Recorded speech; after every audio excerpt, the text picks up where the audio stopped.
sauninga I le nei tai au. Tātou te pi ama I na, e na o le anganga whawhitai. E whawhitai ai le tātou ainga I kalesia, ona o lau au nanga I mamalo le tua I le nei foi vai aso ua tua na yatu. And I just want to acknowledge and thank everyone, every family, for continuing loving the Lord in your lives and all your endeavors in the week gone. The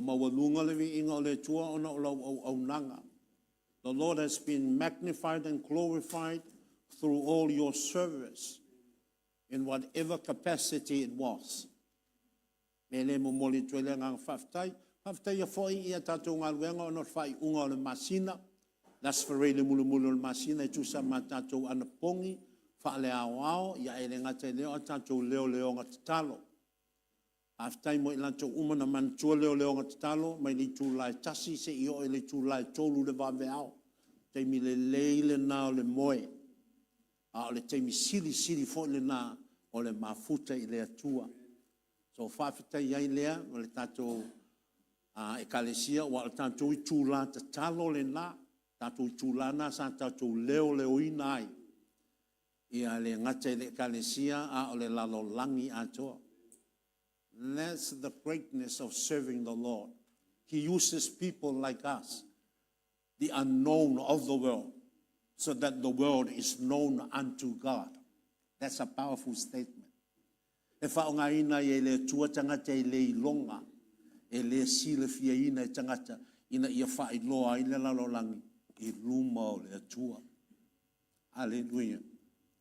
And it is an honor and a privilege to be called by God to represent Himself in the world through prayer watches. So whawhite tele, so mō lantou e le whate te ia le te tari tūlana. Rama whai resi taimi e toi sau ai le taimi o sata. O aswari le umalawa mas. How's everybody this day? I mean today. Wa mai ka tūle ni tai au. O ke whai ako le malu lu o la ko whale au le nei e ka ko e kone le o whao ngā anga le nei kai au. Hallelujah.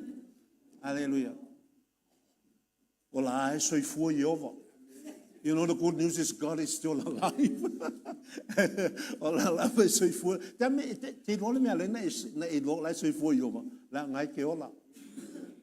It's not hard to know why God is still alive, or why God is still alive, or if God is still alive.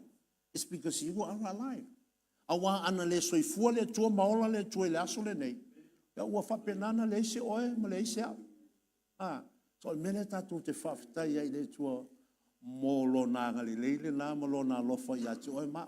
And He is in you. Say, God is in me. Whai mai olo o I te tonu ya te au Yehova le tua au.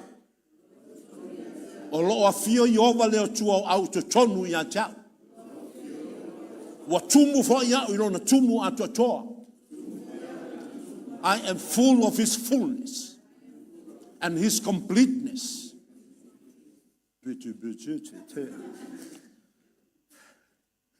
Te lo o whaupunga na e fōlinga mai e le tāua a o le monia.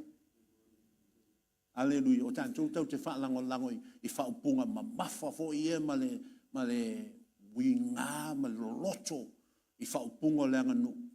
Ia ai ngalo ia tātou whaupunga la itile na o loo iai le tua tu tono ia tua.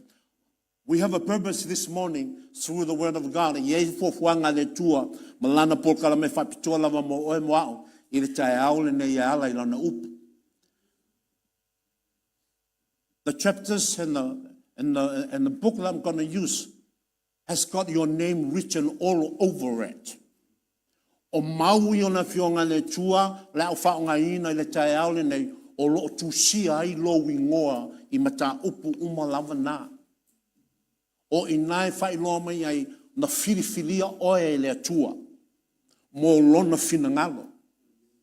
Meaning that God has already chosen you for His purpose.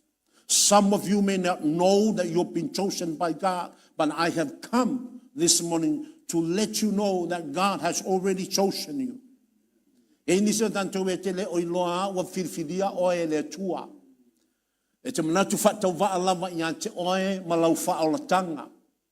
E te manatu i lava i lea mana ia ina oe le tua. Awa usauri te au nei e wha i loa i ante oe wa fetalai mai le tua. Ia e loa ina so o se tasi na te whiriwhiria na te whao ngā ina foi na te whaatau ina. E tā ua lo soifua ma lo wolanga ma lo ainga i le tua. Your life and your family is very important to God. Very significant in all his plans and his programs. Ale ai lo ainga e le tau nuu mai le ato toa por kalame le tua le lalo langi le nei. Without your life and without your family, God's plan on earth is never complete. Whether you believe it or not. But that's the word of God for you this morning. Pe ete tali tonu ngai pele ai a le fionga le na le tua mo oe. Hallelujah. Bo i le teimi te tauna e tali tonu e so se upo e tau tala i tua pule laa lea pule laa le lunga i. Hallelujah. Ta o i le Ioanes fulmat fa. O le Ioanes fulmat fa, fulurima, fuluono, fulfitu. O ie te vai ai o tapena ina oe le tua e avea oe maana mea whai ngā luenga. E avea oe le upule wha o ngai paulo i le kale se korinito ma a me pasa o le malo le tua. You are an ambassador of the kingdom of God. Pe a e malamalama le upu an pasa i le whamtalaina o na o le teimi. A o oe o le tangata wa whirwhiria whapitoa i le tua. E le whatau waa i le atua lo soifua ma lo wolanga. Hallelujah. Te mana o lava na ia e whapena ona e totoina i lo loto ma lo mafawhau e tā ua oi por kalame le atua. Hallelujah. I le se fulu wha Ioane Evangelia, se fulu lima, suluono, sumare fitu, o se tautalanga umina i le afiafi o le paseka mulimuli. Mai le afiafi se io o lava i le vaveao. Lewa tatala mai ai e le tua lea ana o onga. Here God is teaching you and I about his calling upon your life. You may think he's speaking to only his disciples. A tato vava ia I o le tala noa Iesu Kiriso I ona au so o ia na ia whirwhiria. Ta malo loe se fulma le lua. A o le taimi lea o le tautalanga lea toi se fultasi ta malo loa la iai. A wa te ena e lesi ta maloa le vala au dia na vala au hinai o ia. Bo ia o la lava ia tusa malo na poto malo na tamai. O ina fai te vai ai e whirwhiria tanto e le tua ae a whirwhiri lama o e mau e whailo whina ngalo ma lo loto e le tau fia o e le tau fia o e le tua. Ai ai pe nei e tu lai mai ai tua ina. Understand something. God can choose us, but if we choose in our own right to reject God's ways and do our own ways, God will never stop you and never stop me from doing what I want and what you want. But the consequences are very, very drastic. Ai ui le na whirwhiringa ma whatanganga e oe, ma whatanganga o le tua, e whaile mea te mana oe mani mea te whinangalo ai le tusa manon whinangalo. E onga lava mea tūlai mai ai. Are you with me? O le ono ai nei o aso sā, o au mai ai le nganga pa ia tau le upu le mo tātou. That's how serious our journey in this time and season spiritually is to God. O ian te vai ai lea, I le nau mai o Iova le tua au. Iesu Kiriso ma ngang pa ia te oe, I lau savalinga ma lo wo langa whale nganga, I vai teimi nei o tātou wo langa. Say wow. Watu whai mea ko ke respond mai ai na e mawhainda tātou wo whatasi. Hallelujah. A ele lo foi mai amen ele na foi upu e foi mai wow. Hallelujah. Ia lo ai le o lea o ngā lo tātou tūla. Otherwise, I can say a prayer, we can go home now. Hallelujah. Are you still here? Tātou wō ia Ioane. O lea Fetalai ma o a o ke viso ia te oe leito tonu I nei papatoetoe. Ma tātou wō fo I mapaanga ia tātou te osi tau langa whaatasi. O te le whaonganga le upulo e matamata mai. Osi tau langa whaatasi mai ma wai mai loa nganga ma lo loto. I le whaasoa atu le tae aole nei mo oe. O wa o oe fo ina nai te tapua I mai lunga o ala leo ia. O oe le Fetalai ia I ke viso le tae aole nei. Your name is also written in this book. Unknown unto you, but that's the truth. Hallelujah. For mai ia. Le salamu e salau man fitu fai belo sfulu na awina mai ele tua na up. Pa malolo yo tato mai. La vea ia tato mai whafanonga. Psalms 107 verse 20, God spoke, I have sent you my word to heal you. Healing there doesn't mean just physical illness and sickness and diseases. Le fa malolonga inaile na fa malolonga ma yo tino. Fa malolonga ma yo le nganga. To tele tanga te ma ya nganga.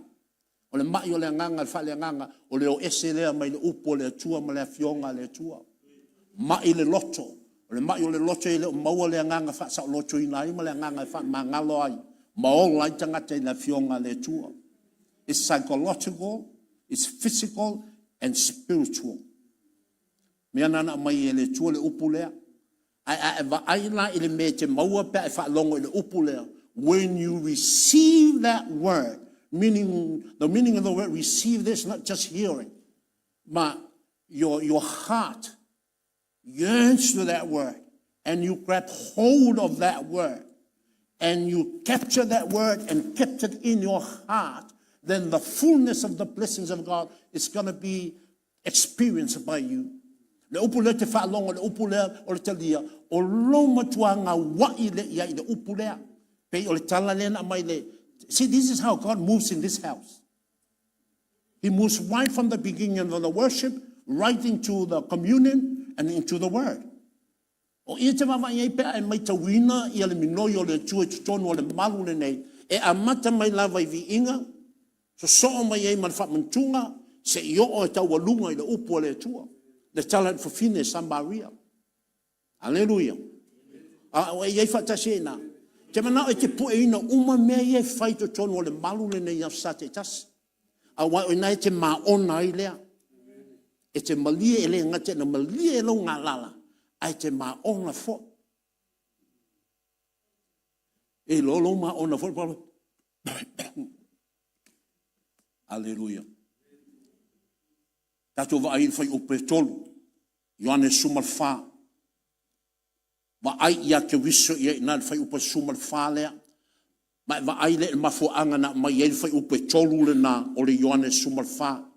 See for yourself the reason why Jesus brought that revelation in verse 3 of chapter 14. Awa o inana te vai ai o oe ma o talinga mo talinga o lo loto ma lo fina ngalo le na mai en fai upu le tolu. Mana tuole mon ma wa Paulo ya Timoteo o tuspa ia umalava mai le nganga o le tua ia e ha o ai oi. So God is teaching us this morning. E fa poto ai oi. E ese le o fa sa welo no fa poto. Ai le ngatan fa poto ai fa malama ai. Te le ngatan fa longo la fionga le tua ai le malama. I le wingo le tatala mai e le tua wana fionga. Hallelujah. Hallelujah. E fa pena foi ona fa I loa ia I tātou le ala o le ami tonu. Te le ala I manatu tangata e tonu I luma o le atua. Ai le o ala uma I tonu vanga nā lava le ala paule ala o le ami tonu o Yesu Keriso I to tonu o tātou o langa. Ma le upu le tātou te ola ai. Fai tau lola fai upe 3. Fai tau le upu na 3 I a fai foi o te alu. Ma sa uni se mea e no nofo ai o tou. O te toi sau. O te talia foi o tou. Ia whatasi mau. Ina ia iai o tou. I le mea o te iai. O le a le whamanuianga nei nā mo oe I le whai upu le tolu. He says, what's your blessing there in verse 3? O oe mao le mafuanga e lai ona toia fio mai ia Yesu ke viso. You are the very reason for Jesus Christ coming in the rapture. O e vai na. O oele na. Mafo angana na mai ke viso la wa onga lea. Fa mai ana fa pele ini me lunga no minga. O lai fau le malo le tua I no fali I mo tangata. Ai ai na mafo angana ina alu ke viso le ola fa vau. Ai fai mai ke viso. A fai la o te alu. O te tui sau. Ina ia iai oe. Fa tasi mau. I lo malo lea. Ke mana ia te oe de tai aune nei papa toi ma mato tato pa anga I lunga o le ala leo lea. Va iai o oe le na o lo fa tadi e ke viso te fio mai. La ua fio ke viso I lona mamalu. I lona siri ese. I lona malo I leo le vavau. A o lo manatu ke viso ia te oe ma lo ainga. O lo manatu ke viso mo le ainga o MIKA ma Maria Lagavale le lalo langi le nei e alaina sau. Are you with me? Are you with me? Are you seeing your family in the Word of God? E va ai ia te oe malo ainga lo. Ele sau ke viso ia te oe ona wa e lotu. Aua le fase se ina o ia na te tele tangata lo lotu. Ele sau ia ke viso. Langa le wa umana o au ina tono le upu lea. Mana tua o le fiafi lea a tae ao e o tia ke viso. A va ai tangata I e fatasi ma ke viso le fiafi mulmuli lea. Na o na so o lava. Ma tangata ia sa fi sosoani. E mwhai nau wha pei fol whai numera na pia na o se lau luas fulu tangata. O te au mai whai numera na se lau luas fulu. E tusa mole maua luka e le tusi o ngā luenga. O lona ma ta au petonu. Na ua fio ifo le ngang pa ia lai mole mauluka ia na e se laus luas fulu tangata na ia ina. Wai mawinga mai winga wa onga o fionga le tua. Wai mawinga mai o onga le fionga le tua lea. Feo ia le lalo langi o tangata ia. Feo ia se fulu wafe le nifa fanga ia foi nei falawa e lima ma areto I rua. Feo ia na tau na. Feo ia le au sa Maria lea na fa pena na fa olaina I le moli mau alfafine lea sa fa pena na fa malieina o na talinga ina ua fa longo I fe au mai ai te viso Yesu na. Where are they? Are you seeing how God is saying to us right now? Hallelujah. O mena na ia e nau na wai lea ia e tu mau ia ke viso. A wā a e le tu mau ia ke viso Yesu. Ma e tu mau I le upu lea Yesu ke viso. E whapena foi ona e misia, mo o misia le sitianga. Listen to the word of God. Don't listen to what men and women of God teaches. Listen to the very word. E hola le upu lea, awa te ona le poto ma le tamai le, wa tumu ai le lalolangu. Ma fuanga na wa fase se ina I le telo tangata.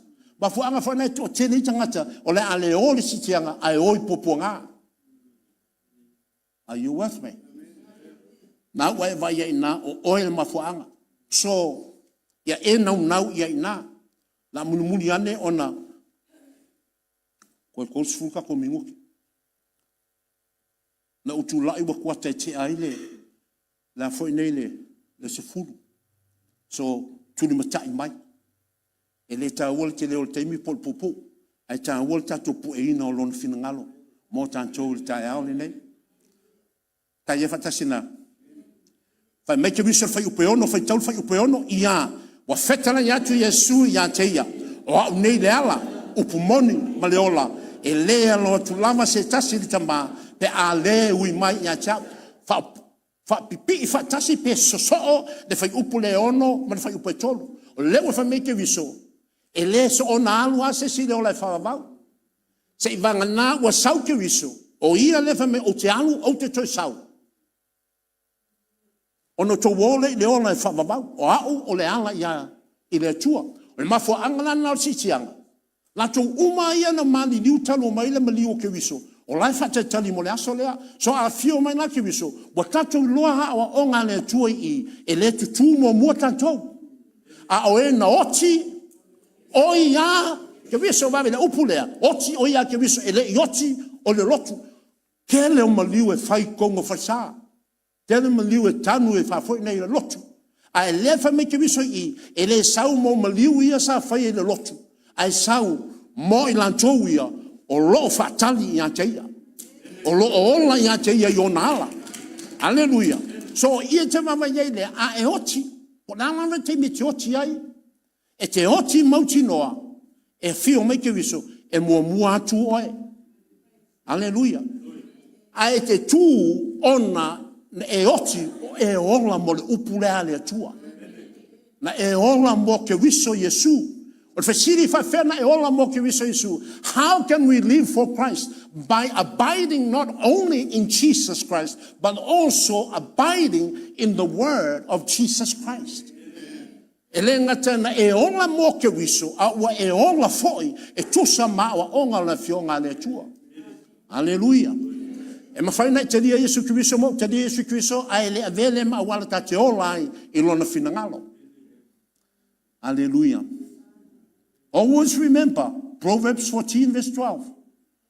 Ia e manatua, le whata o te sufama sufai po sululua. E iai le awala wa manatu le tangata e tonu e sao malelei, a o lona taunu ua, e oti ai. Mai te wiso, na o a wale ala. Na o au foi na upumoni. Wa na o au foi o leola. Pai tau fai pa suma le lua. We're going to run through the word. So don't rest. Don't rest. Awe te malolo. Tau te tau feturi le upu. Fai tau suma le lua. Ia. E moni. E moni. O te fai atu ia te o tou. O le tari tonu mai ia te au. E fai lava e ia o ngā luenga o te faia. E fai foi e ia mea siri I mea a wā o te alu I lo te mā va aila I lo wala wina. Look at your calling and your anointing. You know, it's funny, we all pray for the anointing. Ole mea malie. E tato te mā mai lau whao unga.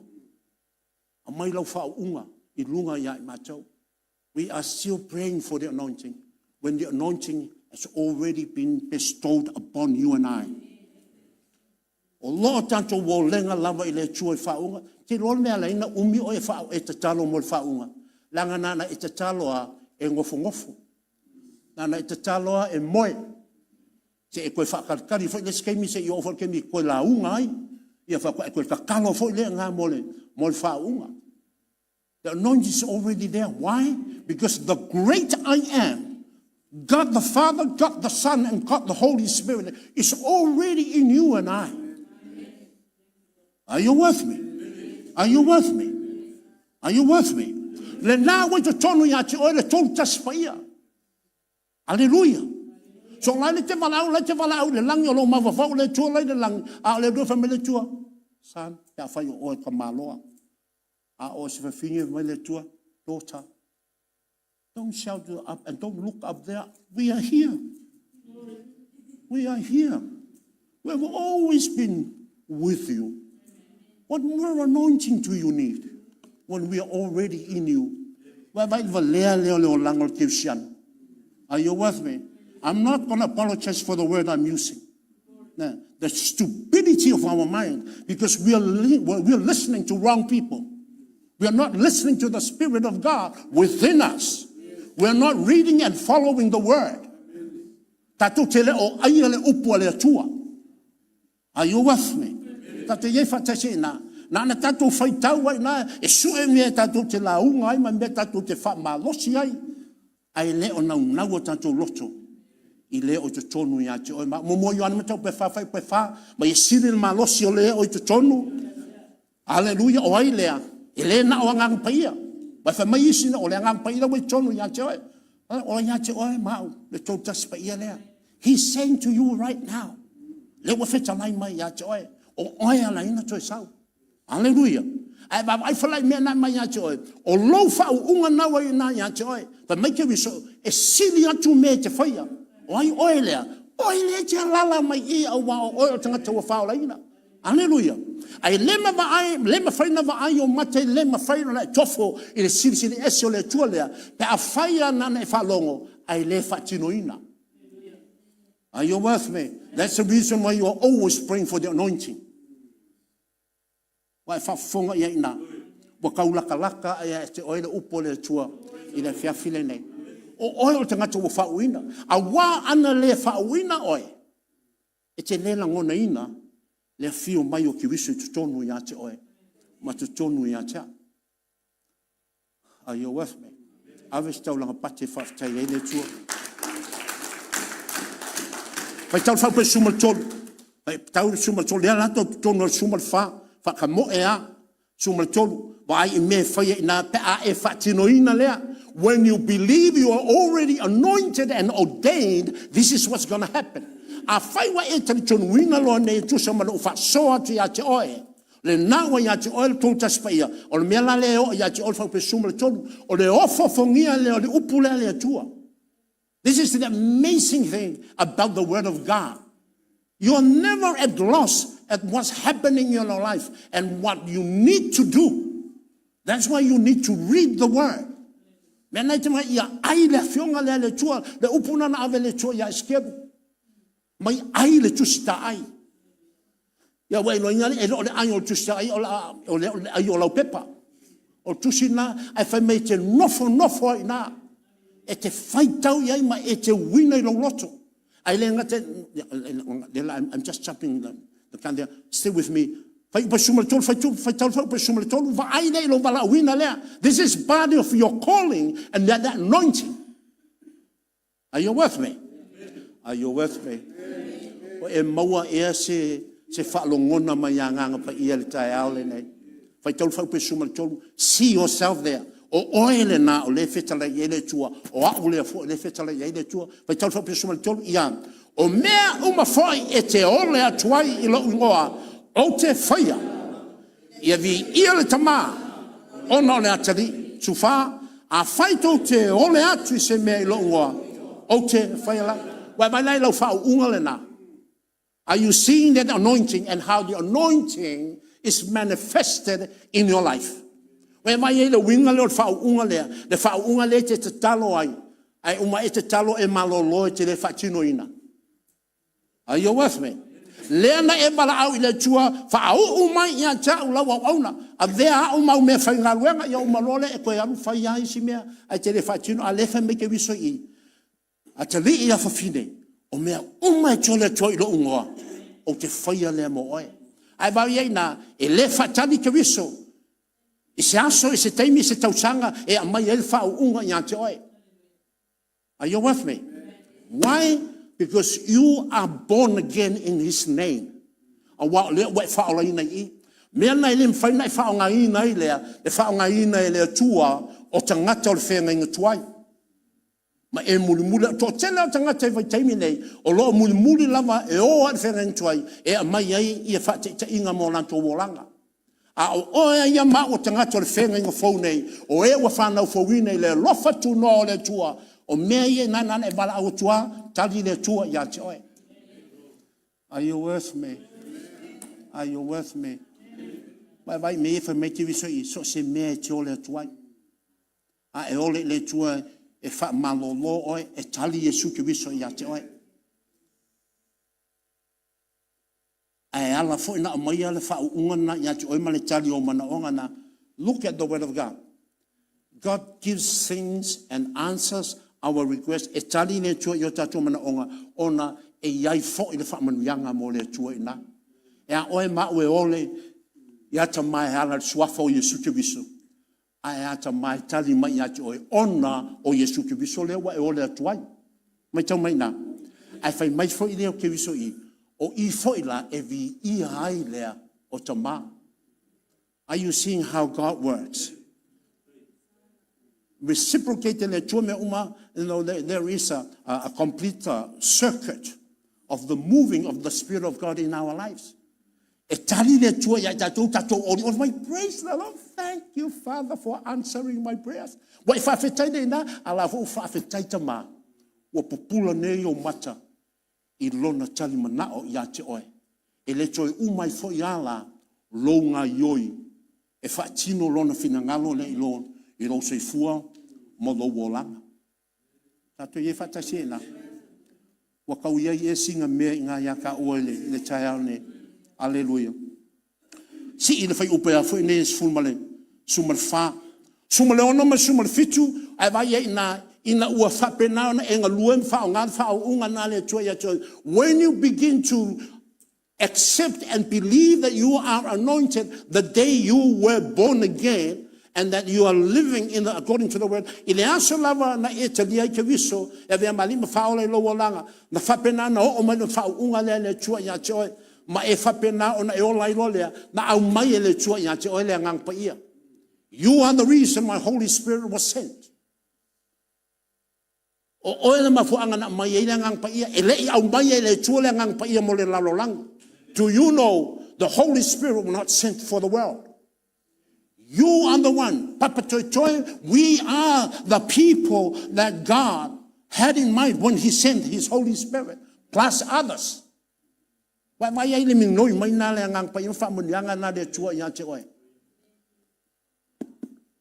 you seeing God in your life today? Are you hearing Him for yourself today? Hallelujah. E mafaina tatu ye ima e whalongolongo ye a e le tari tonu ye me tari yeina. E alu noa le upuna mo oe. Hallelujah. E whalangolango lo whamanuanga I lo tari yeina le upulea. If you want to reason the word, to e alua I upuia, ma le tusi leo te vati ati oe, e to e whamatala I le tua I ati oe, me yo te whasoa I ati oe. If you are questioning the authority and the truthfulness of the word that I'm sharing, just go back to God and take these verses unto Him and stay in His presence and reason with Him from these lines. Wa o onga na le fionga le tua. A e fesirinia le moni ma le whamaoni o fionga le tua. Fai mai le whamtalanga le tua ia Isaia o mai tātou fe whamasino a I mao. Come and reason with me. I fe fa masino fa lai le tua. Awe te si ia mai isi mau isi mea o le afionga le tua. Ai mai sawa mau ia te fa masino ai le upu leo te watu ia te oi le tai au le nei. That's how we learn from God. O inaya o mai pe fa tatu mo levan tatu lo lotu. Ai a le leina o ina tanto la fionga le tua tatu te fesea ia te tonu le tala le lei. We'll continue to get lost in the presence of the gospel. Are you with me? Are you with me? So oe ma na mai ia ngang pa ia. Wa mai fo life so wa mai ia na. E le fa tala le tama ia te oe malo ainga. Hallelujah. Hallelujah. All right. Let's jump to John 15. 15 more minutes. John 15. Ioane sulima. Ma ai ai na o oe na ai na oe malo ai ai na.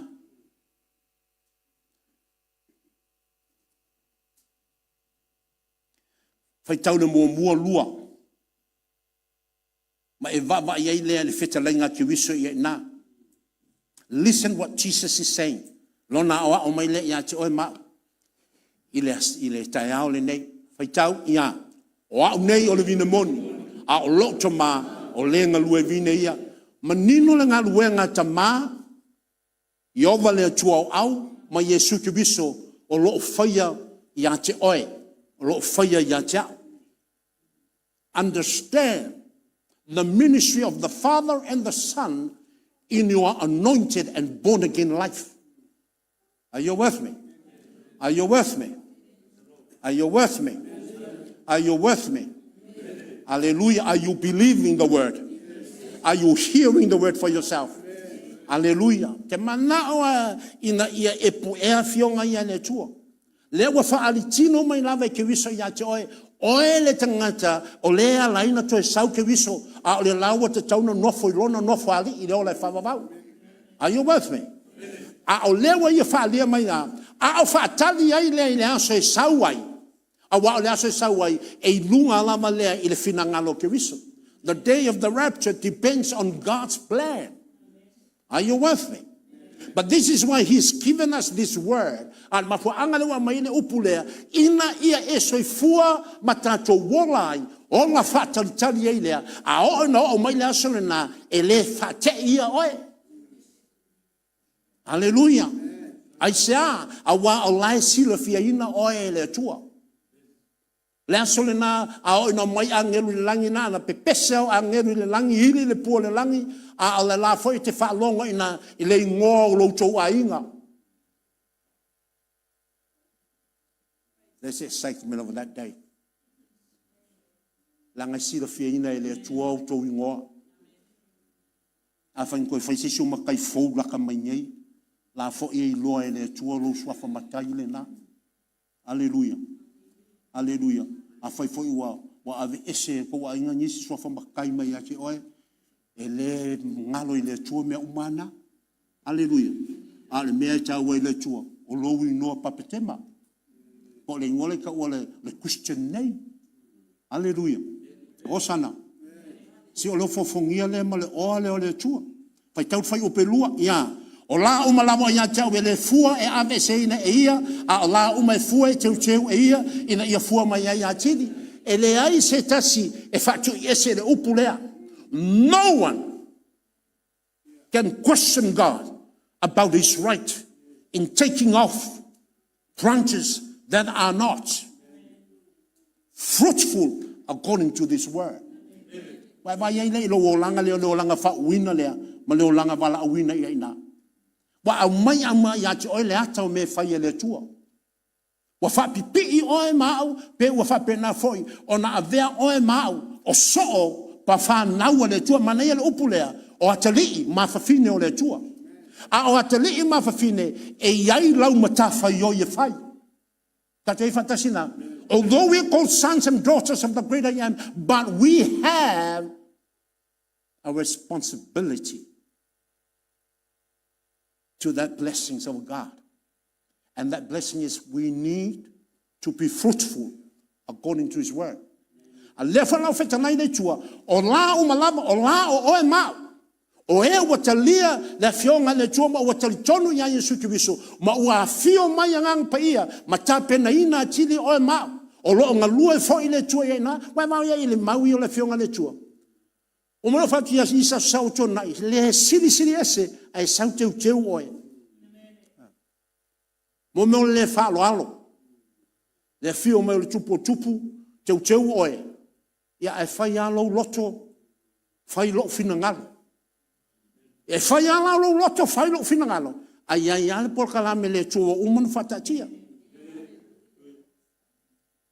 Tatu te leo tawaso, tatu te leo tutuli yana por kalame. He has revealed every plan that he has for your life. Hallelujah. So o oe mafu angana lena mai e le tua le ta yala mo ta tau sanga le nei o tau sanga lua felua suma le fa papa te toe mai uma fa longo le nei yala leo fai se filifilinga tonu fai se filifilinga te tau mo lo ainga fai e tusa ma maui e te fa longo ai mai le pule la le nei yaso sa uma lava e te fio mai ai mai susu mai fale le nei a wa a fai na lo wa fio mai lava mai susu mai ma e sau le fale le nei na na fa longo ai le suia mai fai ai sau fifilinga o le mele o ia taua o le teu antile le tua ia po le kat le tua ma ngai kat langa fa sa moa e fai si sionga onga a wa kat o le kipi le tua o upunga ka kaika. Hallelujah. E kipi fa aloha oe le atua. San, o levo na unga lue ina oe, ai te le nga wa i lava. So ele eisi ta finaunga, ele ai fo isi fa msinonga. Wa umalo teimi na watua i ate oe. E ai la i e fiola i o tafa. A ua vea oe mfa lave lava. Can you see that in the word of God? Maybe you're not seeing it because you don't like it. But it's not about liking or unliking it. O le atua i o le atua. E whaia e le atua lona finangalo. Ouch! Hallelujah. The faithfulness of this word. Hallelujah. Tele o tau sanga o whangoa. E whaalo ale mai ngole upo le atua. Ma avela whaalo na me eru e seile o le mea moni. Lai finangalo i le atua. Fai tau feu petolu, ia. wa uma ona whaama maina o tau le upu na o tau tala tua ia te tau. Praise the Lord. What else do we need? O lea se si mea tatou te manao mia, o lea ua malele le siri ese, wa hapena whana malele le ni o le ola, wa mai wa whaama maina o tau. I le tae aole nei, o tatou uma i lano malu nei, o ta ngata ua whaama maina i Yesu Kewisi. You have been washed. You have been cleansed. Whether you like it or not, you have been cleansed. Ma fuanga fana lo ma faya ti Apollo le ta minulo ma so se me ai oe ma ai yao ai le ma faya na ya faya se me nya te oe langa wa uman fa ma maina oe wa uman fu fuluina au I le upulea le tua. I hope you can see yourself there. O te ma fau ya wanga sala na yai ai e ma fau le o lo fetalai nya te oe la sole nei wana fa ma maina oe. Hallelujah. Ai au ngā, le upulea, e te vava ai nei e mua vava iai. O a lava anga sala o tātou e whaia nei ina ua uman wha mamata ua uma whai na mai le upu. Le winga le upulea ua wha mamaina o e mao le upu. So e lau tu se mua ana mta mua whai upa iwa. Fatamoy. Mua ana mta mua whai upa iwa. Was not there, but the Spirit is saying to take you through that word so that you can see how He's cleansing us. Whenever we stumble and we fall after receiving Him, le fai loa mai ngang paia, e taimi tātou te se ai. Wa wha le tonu ai a tātou whiwhiringa, ai wa wha mamai nei tāua, wa au mai foi le awala e toi wha mamai tāua mai ai nā. Ta kei whatasi nā, mua i ana mta mua whai upaiwa whai tau i a.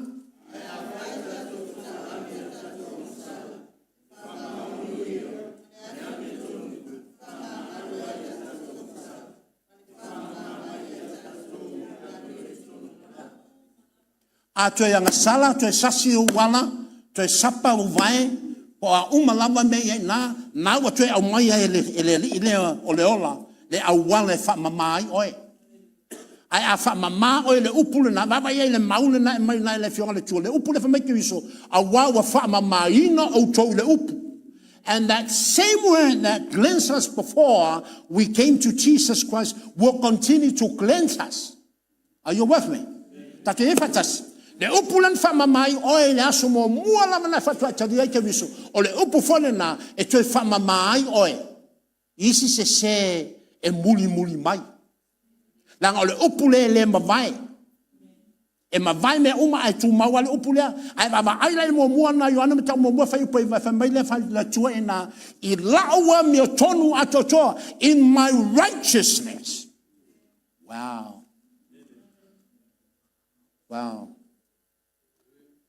I ai lea wanoa mo tātou uma lava I leo lai whaavavau. Mafu anga leo lea o mai ai le upu lea. Mafu anana liu tino tangata I ke wisu. You are the reason why Jesus came as a son of man on earth.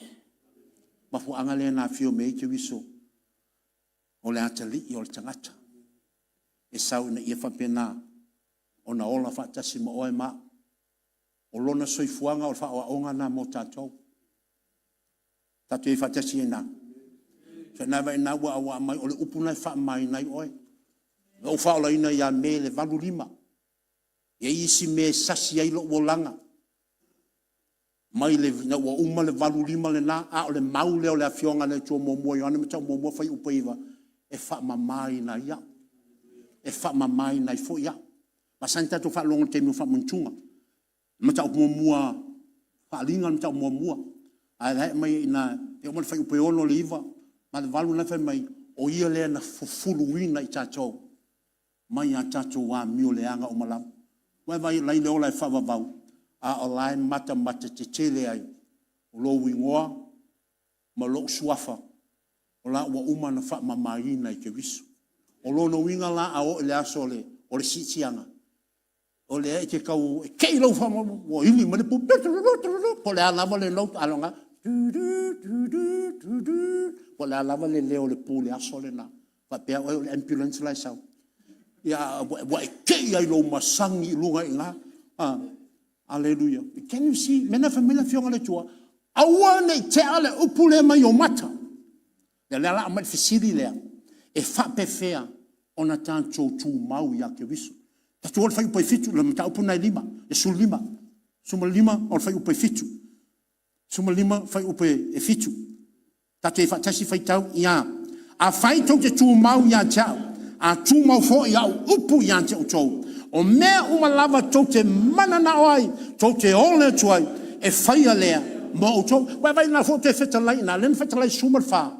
Vai po suma tolu. O mea uma to te ole ta mai fai lea mo utou. A lea fo te o mai suma lima. Lea fo te fai mai ke visa ia na au to tu mau ya chao. O Yesu Kristo a to tu mau foi la upu o mea uma to te ole o ia te vai e le mativa lo wolanga. E le mativa o tato wolanga. Pe a faile na ka to te tu mau ya Yesu Kristo. We struggle in every areas of our lives because we know Jesus Christ, but we are not holding on to him. We are not abiding in him, and his word is not alive in us. Are you listening? Are you listening? Mea nei tau te vai no tatou tatununga. Awafa mai, ai sawi le tua te manuia, e te mau ainga, e one mea le ona tanoa, ai lato umalava, e o mai ia ke viso Yesu e leise mea matitiva, wakako kau loko le upuna, ma tatou tau tino le upuna, ai lea ia mas pau amin, ai lea ia mas mea, e tupu yo tatou wolanga. Do we ask why? Ai siale me o lete tau ia fionga ia le tua, ai leise me o tupu ia na, leanga e le ola le upulea, i o tatou wolanga. Tua tatou mana tua le upulea, nga ua mu o lima, e whaonganga lole le upu peo le ofi. Ai te ilo, e ke kangoki nga, e le au ngā le ofi le nga, a wai mu o iau lima le upule na. Are you with me? Are you with me? Hear the word of God for yourself. Ia e tali ina le upulea, ia e nau i le upulea, e tonu ai leo wala. Aleluia. Walanga leo fetalai ai lea, o le li i o mea umalama tō te ole ai, ma tō te manana o, e whaia lea, mo o tō.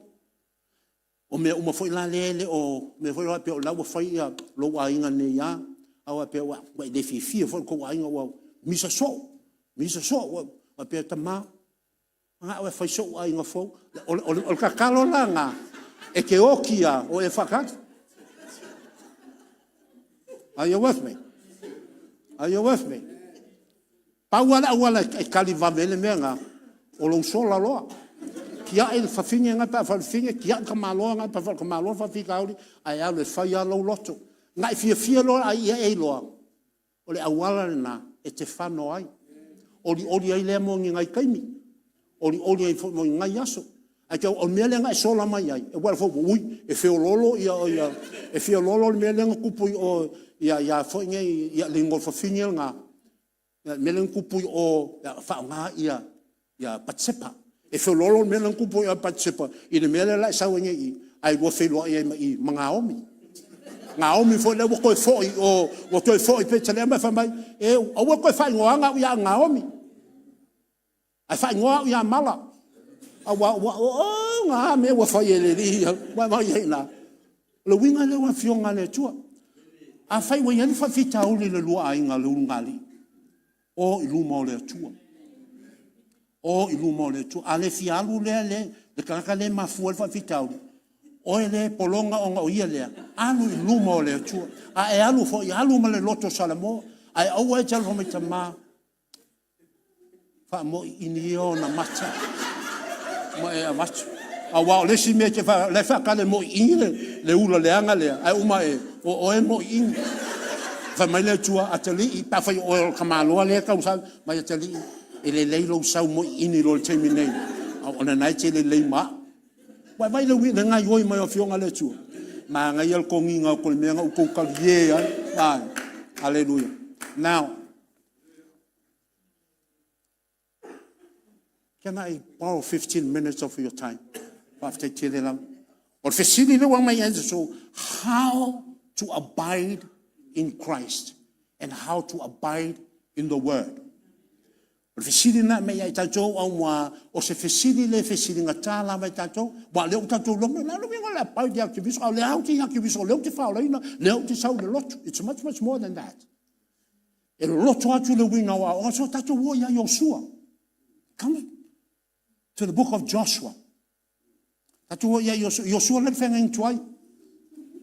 Le keiminga wa whaoleina Joshua e le whaoleina lungu ulai ave Joshua. So na whaino le tua Joshua san.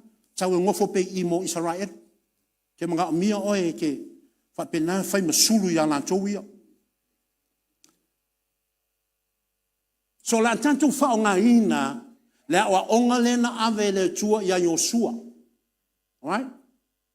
O le mafuanga mai I ona o se awa onga loloto le mawhaina vai ei I le tangata ua wha uina I le tua, ma whiriwhiria I le tua, ai na ame fo I le tua iai a wala manino e whapena ona ia wha ngā ina o ia. The reason why I am bringing the story of Joshua in his calling and his anointing by God, because God actually used him for the first time as a leader. He was very fearful of his calling. Awa ina ua wala au Joshua, e lei te ina lava Joshua tangata. O ia o le ave tarita a Mose. Sa ia tauina me na oi Mose ia ina. A I ta te vava ia ina e lei whai ngō fiel ta malole alo na walawina. So na mai ai le ngang pa ia le chof mai va ai I lo walawina ma lo whaonga ino Joshua e whapena na e whamamlama I le upulea. Alright? So e lua ma ia wa onga mai le fionga le tua. E tolu I le whenga fau. I le wala awina o Peteru. A wai te lola o wala awina o Peteru. Na ia ke wiso Yesu, ai fe momo wa I lo langa. I le fia lea o le paseka lea. Fa me ke wiso. Le fia lea e tai ai le leo mamoe. O na sala lau pe ta ape ai lea o le lafu mamoe. A fa me ke wiso, a fa me Peteru. Jesus. A kongo e o umala tauia. A wai loa. O te letu lafu a ia joe.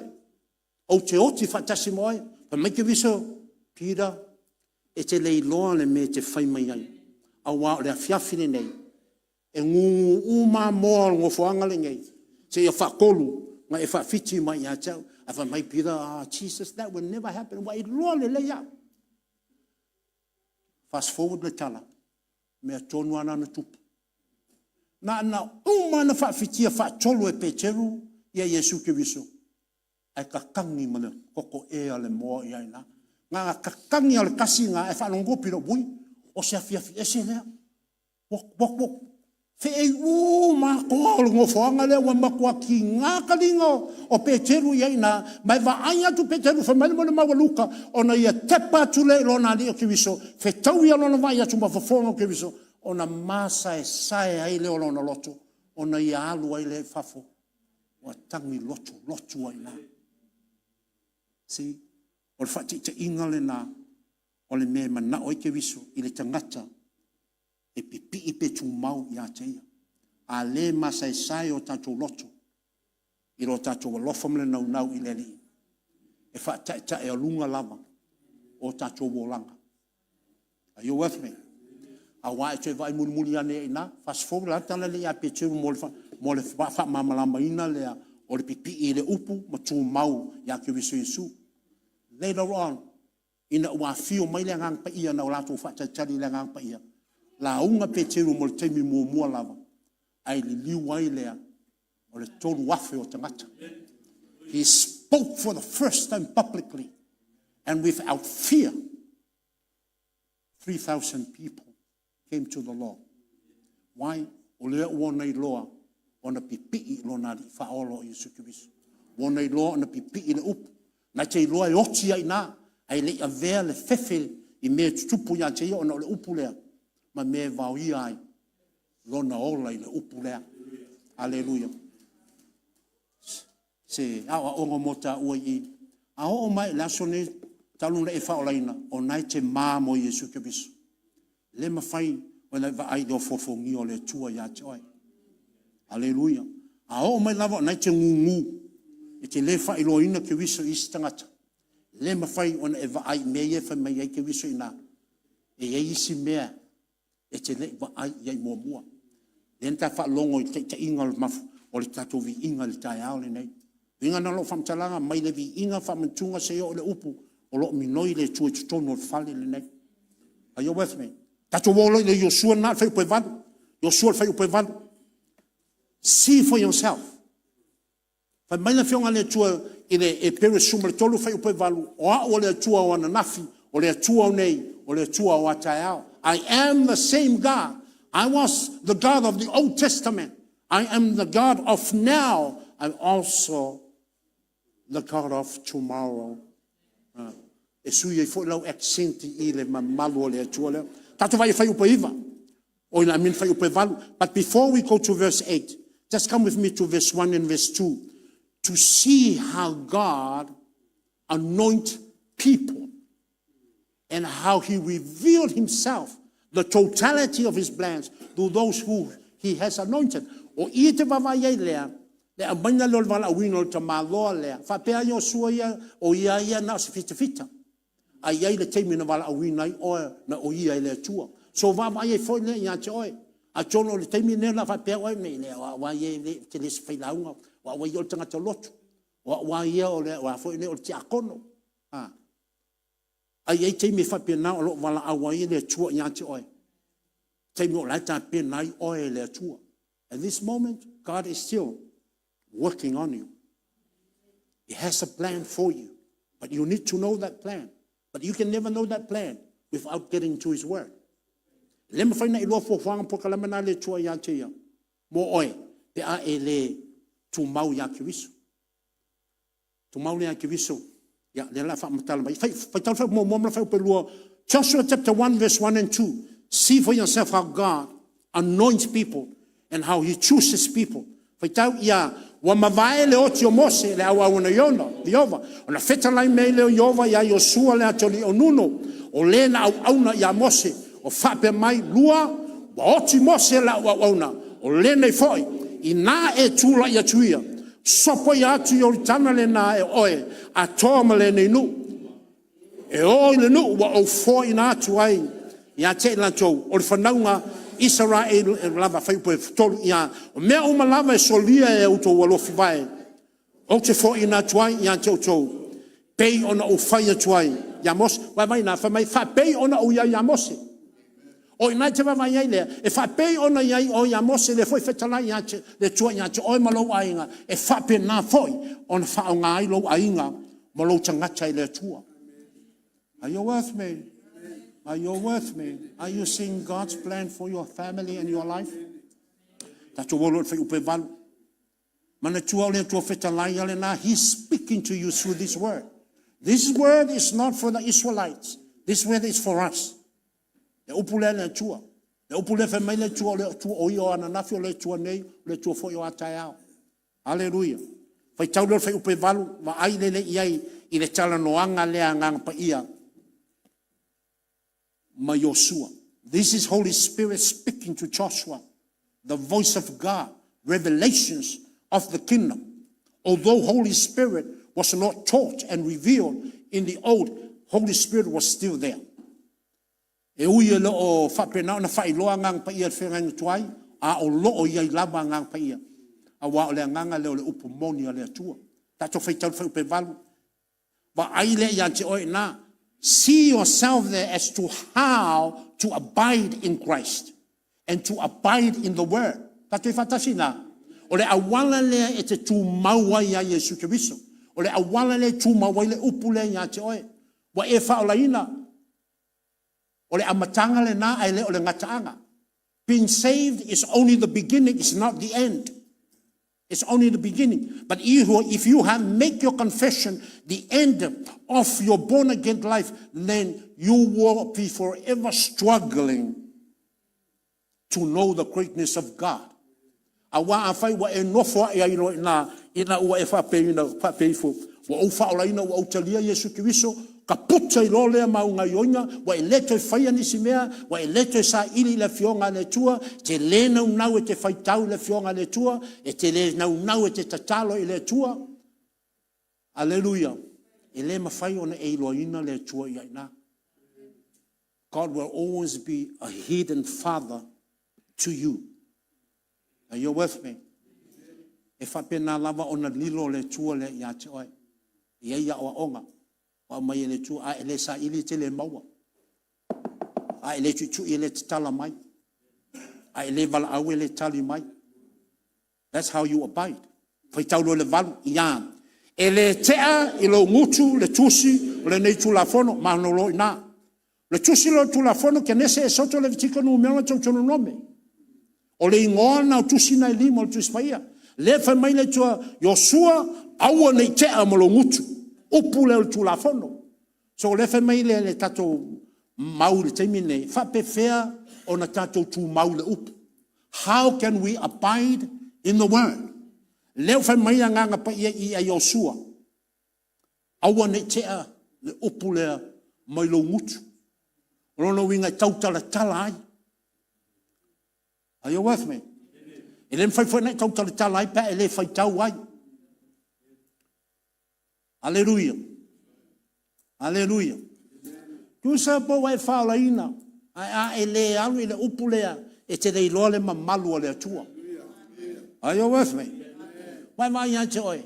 E te mana alo le tupe lalau me whai. Pea mangau e kupe mo e onga i lo wai ngā lalau me whai. E kia loi ki whai ngā luanga. E kia loi su e kua ave au kusi apalai. Ava ki o pe lima au kusi apalai ave iai nā. Ai sea mea wai tino ua sue. Oe fia ai. Oe fia ingu. Oe fia maua mea ngofo ai oe. E kia le fia homeless. Kia le fia ngofo si Lagavale. Mai sea mai kaimi ngil kau malulu. So lau me whai te awe sa iri. A wha pena fwoi lau nau i te sa iri ma malu o lea tua lea. E te maa ofa i me whai e lea tua ia te oe. Hallelujah. O ka koe sino ka koe ngau i meo tino. E lese me leanga. E lese me leanga. Me whana e tale i lea tua ia te oe. E whai loa mai ia te li i a whawhine. Lo ua inga. Mingo le unga li. A wha pena o lau tau nau e sue. Ia mea tau te a ai eima mea tau te whenua. Ima lava mo tau. E wha pena foi, o wha tamau a inga i a te oe. Pea e nau mai i a te a. Alleluia. Tō sil tu la fono. E le o tala o news o mea o lo tutupu nei. E le o mea sau lunga le. O tusi o folinga. A le upu lea. Te lo tangata e alu le teimi le tusi o folinga. Alleluia. A lot of people spent the majority percentage of the time over the Facebook. Hallelujah. But you want the anointing. You want the blessing which is already there. Hallelujah. Your mind is filled with those stuff. Hallelujah. Hallelujah. Upo le atua, awole te alantus pa ia lea. Awole te alantus pa ia lea. Last sala so fitu, or now I think it was the 6th of June, na o mai ai foi le upu lea, ia I tantou. See, Holy Spirit is very serious with our walk with Him now. Why? Because God said, blessed are those who read, blessed are those who hears the word, and keep it in their hearts for the time is at hand. Mai amu ia e whalongolongo, amu ia e whaitau, ma teu le upule i o lanto loto. Langale wala ta mai on po. Hallelujah. So, I want to feel sorry. I want to feel sorry. Le aso na pa ele al. Awai umau loi maka. E whalo leo. Nga ea maka, wai leli e lofa mai manga kua mai au sa wora mo e sa loko ya sa. Ele tali le tua ya te oi. Why? It may sound funny to you, but that's what the word is teaching us. Without the word, we're not going to make it. Hallelujah. Le mea leo lea awa o mai le tua ia i tatou. Mai le tua o ia na te avesia ia lai le ele fua. So awala tau te mawhai fatu ni au awala mai au to anga i le lotu e le avesia o ele tua. E ai. Ilo fa mai le tua mea to anga le lotu e ele kipia oe. Are you with me? Are you with me? I think o isi te ime wa tau ana wha o ngā upu te tau. Hallelujah. Fai tau whauma, whamai, a ia ma fau iai le ao atoa ma le po. Look at the time frame of how to keep that word in your mouth. Va ai ile taimi fo amai ele tua, e le whatapula ina ele tua, lana upu I lau langa I sa, a wa le upu na te ola ai, e te manui ai, e te va ai ai le rona mamamu I le asole nei, me le falia ele tua ya te oe, e te tala mai ele tua ya te oe. Aisa, la ngai le te ale upu le lo ngutu. Fa mai le ngate na te ai lo ngutu. Ai te ma fau iai. I le day and the whole night. Fa fefena ma fau le upu le tua I le ao ma le po. E te moe. A o lo ma fau lai, lo wanganga lai tala noa le ma malu le tua. E au mai le tua na upu ya te oe.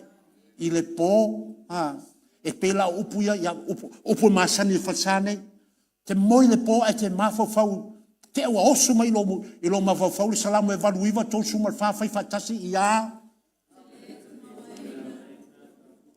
yanga o te leni li wina foi upu wa tule nyatu I lo fofonga so e te moi e te fa longo ia na so e oli lo wanga I te tonu ya te oi e te loa nai ola lo wanganga. E moe ale tino ia. Are you with me? Because the spirit is separate from the body, the mind and the soul. Mantu e tolu vaenga tangata. So lalai moe ale tino fal tangata. A ole lai mafuta lo wanganga I le atu. Hallelujah. Me fola nai te ala malita e te ala oli awa e te manatuina na tala noa le tua manoa. Le upu na wale te ama oi. Pa mai le tua, oi la ka ngaka leo le mafau wanga wha pouru ngia la upu. Vai le tala te malona, ka kou ke whai mai, no, yopu. O yopu e lo no. Ala wha mai le tua, oi le ka ngaka le mafau leo wha pouru ngia la upu. A whai mai lo le mata upu na tonsu mawalu. Ya, sei tsawala, sei karimai. O mawhaia, o nga e whakonguinga kai ao lea, inga e whapena, o na tutupu mai ei mea le aso mo tangata. Vai le fionga lea le tu. E whai loa me ina, a o e to wha, ma e moe, e te malei fua mai na mamalo le tua, ona e te talo lea, a o lewa na whaia le tua, mea umale na, le tai ao le nei, na wha tonu le tua I le lai oso mai, Fai mai le por kalamo le weather forecast. E ti munga le tai ao le nei. Ai na wa e moe le pona e te talo lo mafa fau te mafa ala o fie mai le aso. Wa e ala mai I se tai ao. Wa saudia I le tua. Mo oe moa. Ia e ana wa vai mele fai e na. Awa le te ale utu. Mafa fau. Mafa fau iai. Lo loto I le ao atoa ma le po. Lona tolu ana e fai. Tolu fa tausi.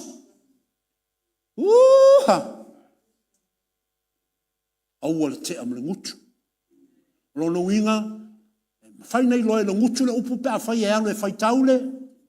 Le upu. Awai le se upu le ngutu pe a oe le alo e fai taule tusi. Paia. E le fai foi la ona e mafafoi pe a le se upu le ngutu. Te le fai e le se me te mafafoi. Paule me te mafafoi. Te mafafoi ka longa le olimpika. Paua menga te mafafau e le ao ma le po atoa. Na mafafau lau ngaruenga. Mafafau lau kongi la ma le malua ia wa umanga vangoe e sau i eile ko kongi au sao ia inga. Lona tolu le fai mai ana e fai. Ana e fai le upu leo wa e tau talai pa le upu leo wa e tau sia ma e mafafau iai. Ana iai mantole winga le upu leo le ana. Ia e fatau aina. Lan fa balanyo la ana na yana. Ana ans. Hey? Tausi, ana tausi. O le tausi o le fate ino lo lea. Activate, practice. Put into practice that word. Awa ele fate no, e le mafai ana tutupu mai mea ia tanto molanga. Hallelujah. Ba aila le tali e maua mai ai. I mea nai wha, me mua lava o lea. A me mua e mai le awala e tantou te ana I le upu pe tu mau le upu mo tu mau ya ki bisu la me mo mo fai awa ne tea le tusi pa ia man tuala le o le tau tala ya Joshua. God is speaking to Joshua, but now he's speaking to us. It's not just talking about the law, it's not just talking about the Torah, but he's speaking about the Bible. Mai lau tato vai teime fa mai awa ne tea tusi pa ia le fenga ng tuai man fenga ng fau yo tato ngutu me mo mona lan me lona lua ma fau yai le ao atoa male po lona tolu ana yai lona fa ma tausi ina vai lai me uma na ata faya mena. See, this is amazing, the amazing love of our God. How amazing the love of our God is for us. Wa au mai ona ala uma lava ya tato tama fa ilo mai o wala ya matou ina ya matou faya lo fingalo. Le bole vanga fa ilo mai le tua le ala I ai te le alu su ele ala o le tua. Hallelujah. Yang ka ko kakala e manga ile kakalo. A wa foi la kakalo al fiwa fa long le va fa ko mai le tua tato te le langona. Ko kakalo foi le si vai aso. Le wa fa mai le tua I wa vatu ya tu la upu vai la me mawai. Ona manui ai lea ia te oe o lo wala. Ona manui ai lea ia te oe o wala. La mea e na manui o wala. O ai e manui ai o wala. E le o le atua e manui ai o wala. Wa umana saunia e le atua whamanuanga mo oe mao. God has already done everything so that we will walk, we will live in the greatness of His blessings. Are you with me? You are the one that can open those resources. Ina ua fatu mawina le opule lo mutu. Wa e mafafau I le ao atoa ma le po. Ua e ana fai. Ma e tausi e whamelone atua. Wa manuia oe. Ia te oe. Yo wala. Hallelujah. Ona e manuia ai lea. That's a double portion blessings of God ia te oe. Ele ngate na manuia wala. A o mea umai te whaia. E manuia. Hallelujah. Hallelujah. Nau whai atu e lua tusi au mai ana o tatu teimi. Ai alu fale. E tu e wa aile ia whata o tu e wha.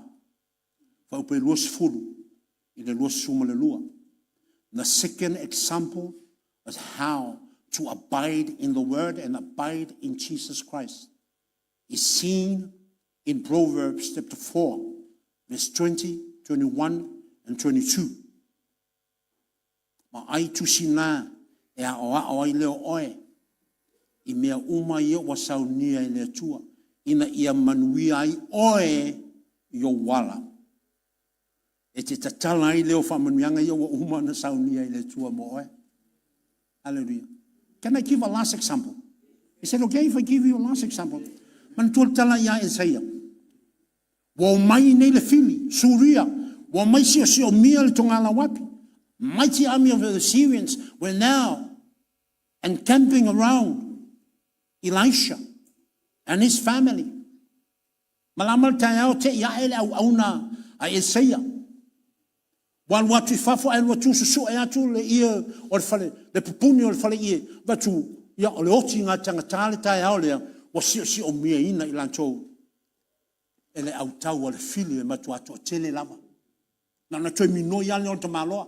E te maua I le lua tupu, lona matau pe tono, I think.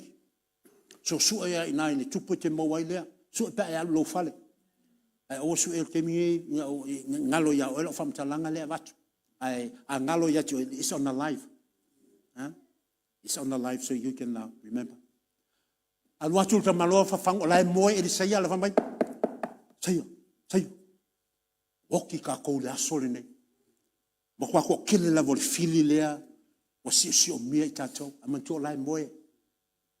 Le tangata e le te ale opo le atua I a te. E mawhau I le ao. Atua ma le po. O winga tono lena o mai na. O lai moe. O le moe o lono winga. O le po. O lai po o mawhau e sai o lai moe. ai le moe le mamalu o le atua. Are you seeing that? Are you seeing that? It's not just a story.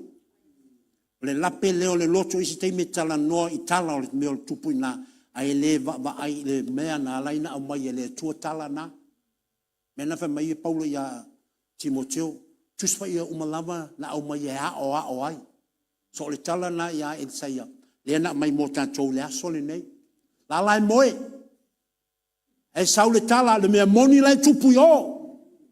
O le au tau moni ala lai tua I o lawo fa penanse se mia. E le aini me tau au le sa mo moe le po.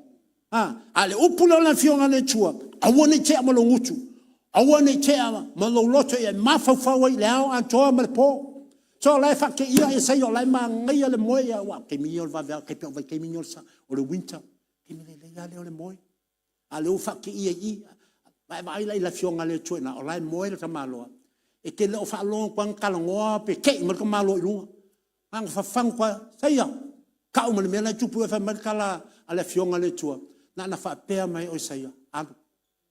Alu e vai. E sili atu to tele o au. O lo fa tasi mai tanto ngai lo I lato. Pau au na upu na sau le nguto te malo lea. O le ale ta o le upu na fa ele sai na. O inai fa tau e nai le o onga le mai I ala ya Yosua. Aua ni te ale upo le tua. I lo ngutu e mafau I le au antua ma le po. Na o mai o le tala, le memoni le tupu, le loto te malo, le na moia le po alai mafuta I le tua. Au mai le upu mai le nofa ali o le tua. Fai ia yaru ia ba ai. La ia au o le lang. Na alu o te malo I o. E susu e atu. Ai mantua le umia se tala noanga lea. Le ia tu se tu la. That conversation there was very short. Might be just 10 minutes or less than 10 minutes. Are you with me? You know what you were so to and what you now.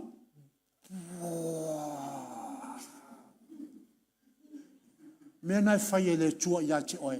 Pe ale ti ale upule mo mata. Mo lo lotu. E ke waku fa fa ke e ke ko waku ngai lo le maka pala ai. Ai nga e ko ai ko e fa manga lo mutu.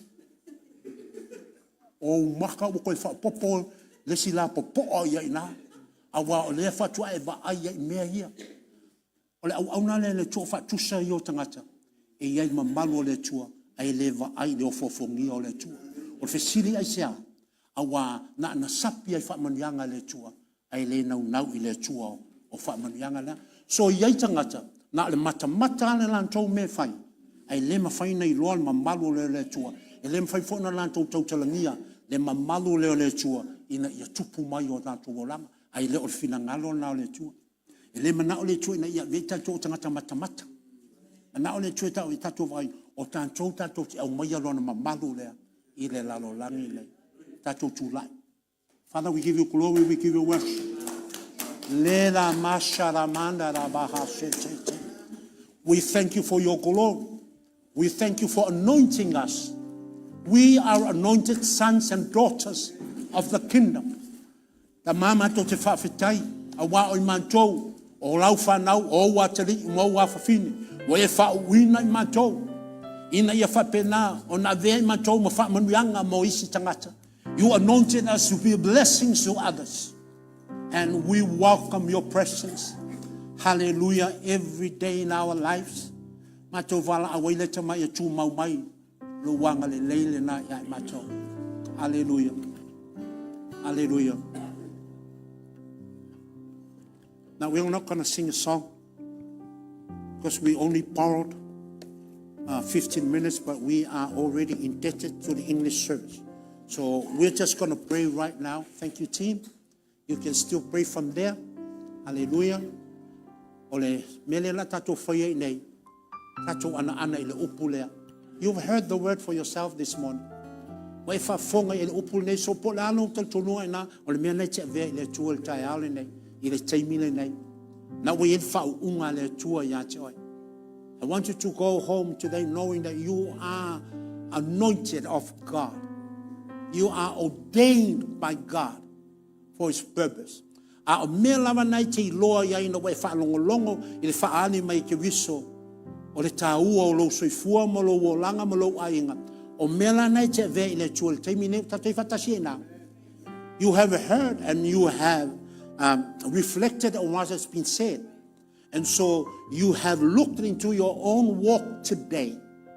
And from that perspective and that understanding of that relationship that you have with Christ and with Holy Spirit and the Father right now, that's where I want you to ask Him.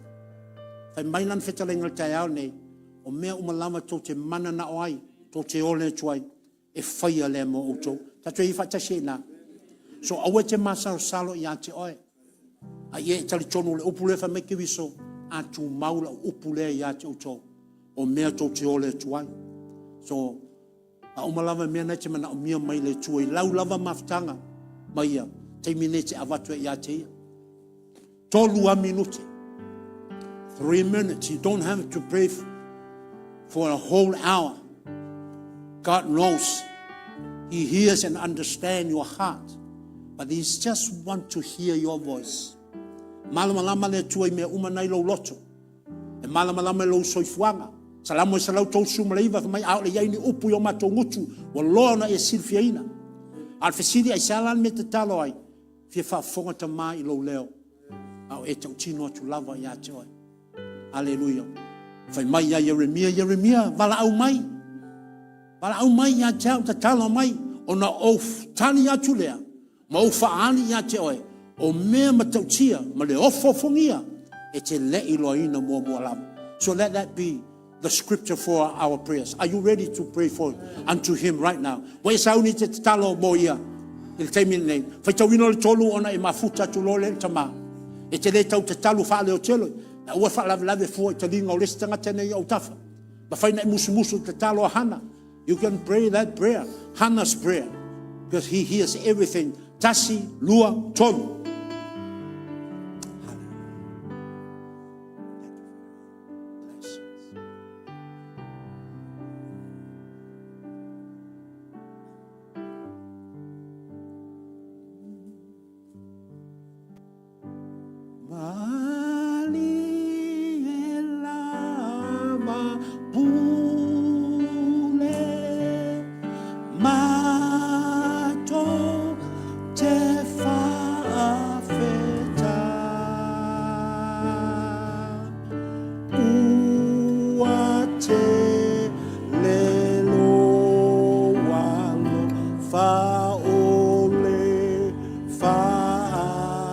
Pese tasi atua I lo lea.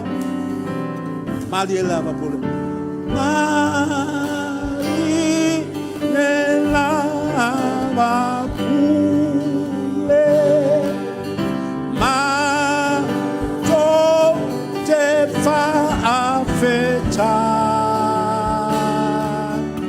Ua te lelo walo whaole. Fa'aola Tumau mai pe lunga ia I mātou ta mā. Lou matautia, lou siri esi. A fia tupu pēr lau a fia o le tau tasi pa ia. I o mātou ainga, a vea pēr o mātou tino, o lou malu e te fio ai. A le vi inga o le whamanu mātou te whafo ia te oe. Ia malie pe lau whafonga anga. Upu o mātou ngutu. Ma mana tuna tunga o mātou loto o mātou atua. E ala ia Yesu ke wiso la mātou vi inga ma la mātou whaftai. Ai tātou alalanga ma whape atu. Awe saula o pate vi ele tua. Ya, ina lala mai le ma malo le tua. Manuia fuafuanga. Lava sa inga penana whea ngai ma le tātou a inga. Ma le tātou e kalesia. Ia le vaiaso o mua.